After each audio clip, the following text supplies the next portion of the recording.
शरारत।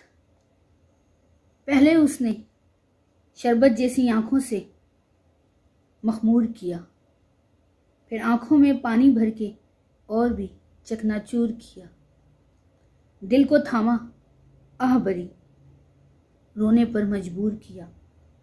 कैसे कैसे दाने फेंके, मन का पंछी घेर लिया। दरवाजे में पल्लू अटका, जूती टूटी, सांस अड़ी। चुटिया ने घबरा कर बल पर बल खाया। हाथ का पंखा कान की बाली में उलझ गया और छूट गया। उसने मुड़कर हंस कर देखा, कनखियों में शरबत खनका।